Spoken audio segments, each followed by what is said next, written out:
Sir, കേന്ദ്ര സർക്കാർ സാമ്പത്തികമായി കേരളത്തെ ഞെരുക്കാൻ ശ്രമിക്കുമ്പോഴും ജനങ്ങൾക്ക് പ്രതീക്ഷ നൽകുന്ന ഒരു ബഡ്ജറ്റ് അവതരിപ്പിച്ച ശേഷമാണ് 2023-24 വർഷത്തേക്കുള്ള അന്തിമ ഉപധനാഭ്യർത്ഥനകൾ ബഹുമാനപ്പെട്ട മന്ത്രിമാർ ഇവിടെ അവതരിപ്പിച്ചിരിക്കുന്നത്.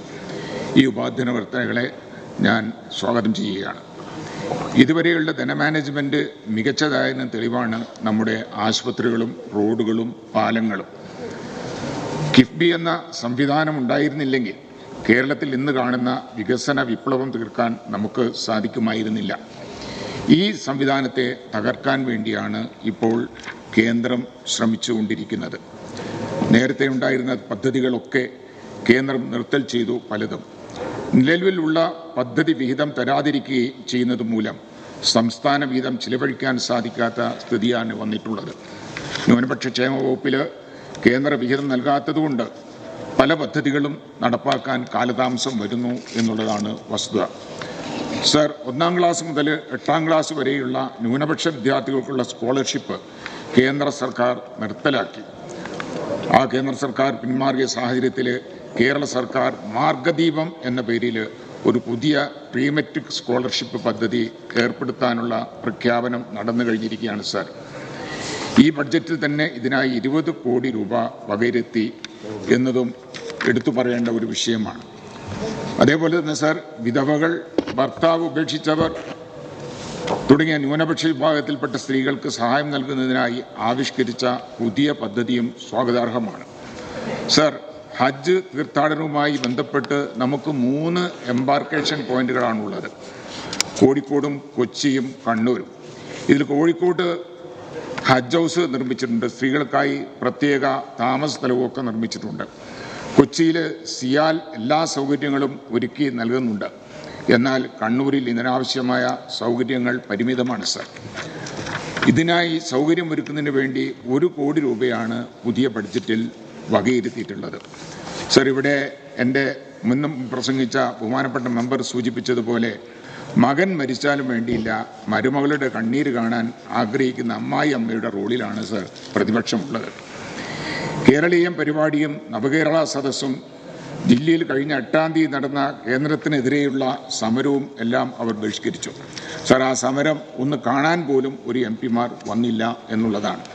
സർ, അവിടെ ആരൊക്കെയാണ് വന്ന് പ്രസംഗിച്ചത്? മുഖ്യമന്ത്രിമാർ, മുൻ മുഖ്യമന്ത്രിമാർ തുടങ്ങിയിട്ടുള്ള നിരവധി ആളുകൾ, രാഷ്ട്രീയ രംഗത്തുള്ള പ്രഗത്ഭന്മാരെല്ലാം വന്നുകൊണ്ട് കേരളത്തിൻ്റെ സമരം ന്യായമാണ് എന്ന് പറയുമ്പോഴും കേരളത്തിൻ്റെ ഈ ആവശ്യങ്ങളെ പിന്തുണക്കാൻ വേണ്ടി അപ്പുറത്തുള്ള ആളുകൾ ആരും തന്നെ അവിടെ വന്നില്ല എന്നുള്ളത് ദുഃഖകരമായ ഒരു കാര്യമാണ്. സർ, ബഡ്ജറ്റിൽ നവകേരള സദസ്സിന് വന്ന നിർദ്ദേശങ്ങൾ നടപ്പിലാക്കാൻ 1000 കോടി രൂപയാണ് സർ വകയിരുത്തിയിരിക്കുന്നത്. നവകേരള സദസ്സ് അപ്പുറത്തുള്ള ആളുകൾ ബഹിഷ്കരിച്ചു സർ. പക്ഷെ അവരുടെ മണ്ഡലത്തിലും ആ സദസ്സിൽ നിന്ന് ഉയർന്നിട്ടുള്ള ആവശ്യങ്ങൾ നിർവഹിക്കാൻ വേണ്ടിയാണ് 1000 കോടി രൂപ വകയിരുത്തിയിട്ടുള്ളത്. ഇത് 140 മണ്ഡലങ്ങളിലും സമർപ്പിക്കേണ്ട പ്രൊജക്റ്റുകൾ ഇതുവഴി നടപ്പാക്കുകയാണ് സാർ. അതേപോലെ തന്നെ നമുക്കൊക്കെ അറിയാം സാർ, കഴിഞ്ഞ കാലത്ത് ബഹുമാനപ്പെട്ട മുഖ്യമന്ത്രിയുടെ തദ്ദേശ റോഡ് പുനരുദ്ധാരണ പദ്ധതി അത് MLA-മാരെ ഏറെ സഹായിച്ചിട്ടുള്ള ഒരു പദ്ധതിയാണ് എന്ന് നമുക്കറിയാം. ഈ ഒരു കാര്യവും ഇവിടെ നേരത്തെ മന്ത്രി സൂചിപ്പിക്കേണ്ടായ റോഡുകൾ, പാലങ്ങൾ നിർമ്മിക്കുന്നതിന് 1000 കോടി രൂപയുടെ പാക്കേജ് ബഡ്ജറ്റിൽ പ്രഖ്യാപിച്ചിട്ടുണ്ട് സാർ. തദ്ദേശ സ്വയംഭരണ സ്ഥാപനങ്ങളുടെ പദ്ധതി വിഹിതം ഇല്ല എന്നാണ് ചില ആളുകൾ പറയുന്നത്. യഥാർത്ഥത്തിൽ 28.09% തദ്ദേശ സ്വയംഭരണ സ്ഥാപനങ്ങളുടെ വിഹിതം വർദ്ധിപ്പിച്ചിട്ടുണ്ട് എന്നുള്ളതും ഈ ബഡ്ജറ്റിൻ്റെ ഒരു പ്രത്യേകതയാണ് സാർ. സാർ, നമ്മുടെ നാട്ടിലുള്ള വില്ലേജ് ഓഫീസുകളൊക്കെ സ്മാർട്ട് വില്ലേജ് ഓഫീസുകളായി. കഴിഞ്ഞ കാലത്തെ നമ്മുടെ ധനവിനിയോഗം എത്രമാത്രം സുസജ്ജമാണ് എന്നുള്ളതിൻ്റെ തെളിവാണ് സാർ ഇത്. അതേപോലെ തന്നെ എല്ലാ മേഖലകളിലും 9 വില്ലേജ് ഓഫീസുകളാണ് സാർ എൻ്റെ നിയോജക മണ്ഡലത്തിലുള്ളത്. അതിൽ 7 സ്മാർട്ടായി സാർ. 2 സ്ഥലമില്ലായിരുന്നു.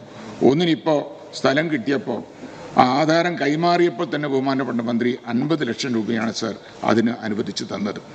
അതുപോലെ തന്നെ സ്മാർട്ട് കൃഷി ഓഫീസുകൾ നമ്മുടെ നാട്ടിലെല്ലാം തുടങ്ങിയിരിക്കുന്നു സാർ. എൻ്റെ മണ്ഡലം ചാലിയാറിൻ്റെ തീരത്താണ്. തീരദേശ റോഡുകളുടെ പുനരുദ്ധാരണത്തിനും ഫിഷറീസ് വകുപ്പ് വലിയ പിന്തുണ നൽകിയിട്ടുണ്ട് സാർ. മുൻഗണനാ കാർഡുകൾ അർഹരായവർക്ക് എത്തിക്കാൻ പ്രഖ്യാപിച്ച പദ്ധതി വലിയ വിജയത്തിലാണ്. കഴിഞ്ഞ ദിവസം കാർഡ് വിതരണം ചെയ്യുന്ന പരിപാടിയിലും എനിക്ക് പങ്കെടുക്കാൻ സാധിച്ചു. മണ്ഡലത്തിലെ മുഴുവൻ റോഡുകളും BMBC നിലവാരത്തിലേക്ക് ഉയർത്തുക എന്നുള്ള ലക്ഷ്യം 90% പൂർത്തീകരിച്ചിരിക്കുകയാണ് സാർ. വനിതകളെ സംബന്ധിച്ചിടത്തോളം കുടുംബശ്രീക്ക് 5 കോടി രൂപ അധികമായിട്ട് ഈ ബഡ്ജറ്റിൽ വകയിരുത്തിയിട്ടുണ്ട് സാർ. പിന്നോക്ക വിഭാഗം, പട്ടികജാതി പട്ടികവർഗ മേഖലയിലും നല്ല പിൻബലമാണ് ബഡ്ജറ്റ് നൽകുന്നത്. നേരത്തെ അംബേദ്കർ ഗ്രാമം പദ്ധതിയിൽ എടുക്കണമെങ്കിൽ 50 കുടുംബങ്ങൾ വേണ്ടിയിരുന്നു. ആ 50 ലിമിറ്റ് ഇപ്പോൾ കുറച്ച് 30 ആക്കി. അത് വീണ്ടും കുറച്ച് 25 ആക്കിയിട്ടുണ്ട് സാർ. അത് ഈ രംഗത്തുള്ള പുരോഗതിയെയാണ് കാണിക്കുന്നത്. ധനവിനിയോഗം എത്രമാത്രം കാര്യക്ഷമമായിരുന്നു എന്നതിൻ്റെ തെളിവാണ് ഈ കാര്യങ്ങളെല്ലാം തന്നെ കാണിക്കുന്നത് സാർ. ഈ ഒരു സന്ദർഭത്തിൽ എനിക്കൊരു കാര്യം പറയാനുള്ളത്, ഈ നമുക്ക് ബഡ്ജറ്റ് വിഹിതം ചെലവഴിക്കാൻ സാധിക്കാത്ത ചില പ്രശ്നങ്ങളുണ്ട്. പക്ഷേ അങ്ങനെയാണെങ്കിലും ഈ കേന്ദ്ര ഗവൺമെൻറ് സാമൂഹ്യ സുരക്ഷാ പെൻഷൻ കേന്ദ്ര വിഹിത കുടിശ്ശിക എത്രയാണ് നമുക്ക് നോക്കാം സാർ. ഇവിടെ കാര്യമായിട്ട് ഇപ്പോൾ പറയുന്നത് പെൻഷൻ കുടിശ്ശിക ബാക്കിയുണ്ട് എന്നുള്ളതാണ് സാർ. 8,46,456 ആളുകൾക്കാണ് നമുക്ക് ഇത് നൽകേണ്ടത് സാർ. അതിന് 24,30,89,800 രൂപയാണ് സാർ കേന്ദ്രം ഒരു മാസം നൽകേണ്ടത്. അത് 170,16,28,600 രൂപ 7 മാസം കൊണ്ട് കേന്ദ്ര ഗവൺമെൻറ് നമുക്ക് തരാൻ ബാക്കിയാണ്. ഈ സംഖ്യ കൂടി ഉൾപ്പെടുത്തിയാണ് സാർ നമ്മൾ പെൻഷൻ കൊടുക്കുന്നത്. അപ്പോൾ ഇതൊക്കെ മാനേജ് ചെയ്തുകൊണ്ട് പോകാനുള്ള വിഷയം നമുക്കറിയാം. ഇത് ഈ ഒരു വിഷയത്തിൽ മാത്രമല്ല, വളരെ ചുരുങ്ങിയ സംഖ്യയാണ് സാർ ഈ കാര്യത്തിൽ കേന്ദ്ര ഗവൺമെൻറ് തരുന്നത്. ഇന്ദിരാഗാന്ധി ദേശീയ വാർദ്ധക്യകാല പെൻഷൻ 60 മുതൽ 79 വയസ്സ് വരെയുള്ളവർക്ക് 3,42,032 പേർക്കാണ് സാർ. കേന്ദ്രം തരുന്നത് 200 രൂപയാണ്. നമ്മൾ 1,400 രൂപ കൂട്ടിയിട്ട് 1,600 കൊടുക്കുന്നു. ഇന്ദിരാഗാന്ധി ദേശീയ വാർദ്ധക്യകാല പെൻഷൻ 80 വയസ്സിന് മുകളിലുള്ളവർക്ക് 1,16,781 പേർക്ക് കൊടുക്കുന്നു. അതിൽ കേന്ദ്രം തരുന്നത് 500 രൂപയാണ്. കഴിച്ച് ബാക്കി 1,100 രൂപ സംസ്ഥാനം കൂട്ടുകയാണ്. ഇന്ദിരാഗാന്ധി ദേശീയ വാർദ്ധക്യകാല പെൻഷൻ 60 വയസ്സിന് മുകളിൽ കേന്ദ്ര സഹായമില്ലാതെ നമ്മൾ കൊടുക്കുന്നത് 23,71,636 കേന്ദ്ര ഗവൺമെൻറ് ഒന്നും തരുന്നില്ല. അതിനും നമ്മൾ 1,600 രൂപ കൊടുക്കുന്നുണ്ട് സാർ. ഇന്ദിരാഗാന്ധി വികലാംഗ പെൻഷൻ കേന്ദ്ര സഹായമുള്ളത് 66,928, കേന്ദ്രം നൽകുന്നത് 300 രൂപ, 1,300 നമ്മൾ കൂട്ടി കൊടുക്കുന്നു. ഇന്ദിരാഗാന്ധി വികലാംഗ പെൻഷൻ കേന്ദ്ര സഹായമില്ലാത്ത സംസ്ഥാനം മാത്രം നൽകുന്നത് 3,22,436, കേന്ദ്രം ഒരു പൈസയും തരുന്നില്ല, 1,600 നമ്മൾ കൊടുക്കുന്നു. ഇന്ദിരാഗാന്ധി വിധവാ പെൻഷൻ കേന്ദ്ര സഹായമുള്ളത് 3,20,715, കേന്ദ്രം 300 രൂപ തരുന്നു. കഴിച്ചു ബാക്കി 1,300 നമ്മൾ കൂട്ടിയിട്ട് 1,600 കൊടുക്കുന്നു.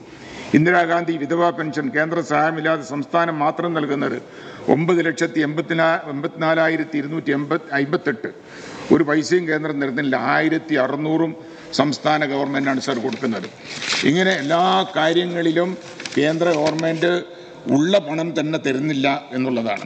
അങ്ങനെ സംസ്ഥാന സർക്കാരിനെ വളരെ മോശമായ രീതിയിൽ കൈകാര്യം ചെയ്യുകയും ഒരു വികസന പ്രവർത്തനങ്ങളും നടത്താൻ സമ്മതിക്കാത്ത ഒരു സ്ഥിതിവിശേഷത്തിലാണ് കഴിഞ്ഞ കാലത്ത് നടന്നു പോയത്. എന്നിട്ടും ഇത്ര മനോഹരമായി ധനകാര്യ മാനേജ്മെൻറ്റ് നടത്തിയിട്ടുള്ള ഈ മന്ത്രിമാർ അവതരിപ്പിച്ചിട്ടുള്ള ഈ ധനാഭ്യർത്ഥനകളെ ഞാൻ ഒരിക്കൽ കൂടി പിന്താങ്ങുകയാണ് സാർ. നേരത്തെ ബഹുമാനപ്പെട്ട KT ജലീലും ശംസുദ്ദീനും ഒക്കെ ഇവിടെ ചില കാര്യങ്ങൾ പറയുകയുണ്ടായി. ചില കാര്യങ്ങൾ പറഞ്ഞിട്ടില്ല. ബാബരി മസ്ജിദിനെ സംബന്ധിച്ചാണ്.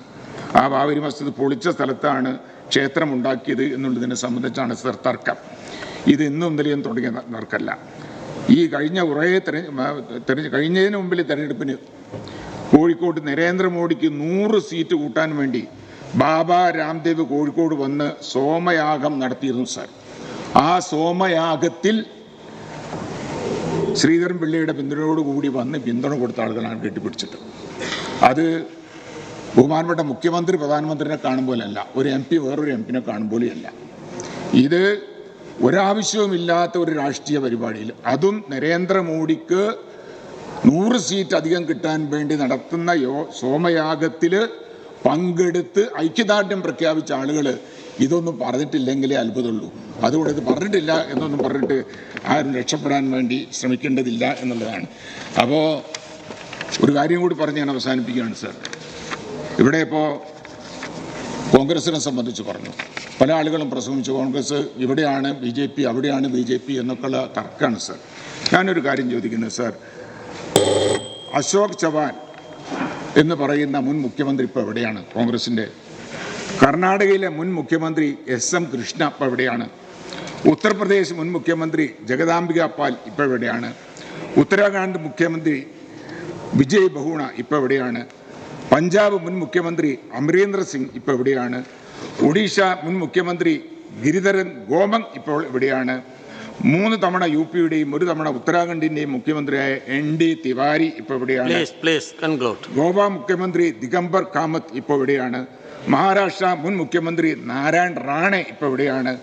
അരുണാചൽപ്രദേശ് മുൻ മുഖ്യമന്ത്രി പേമ ഗണ്ഡു ഇപ്പോൾ എവിടെയാണ്?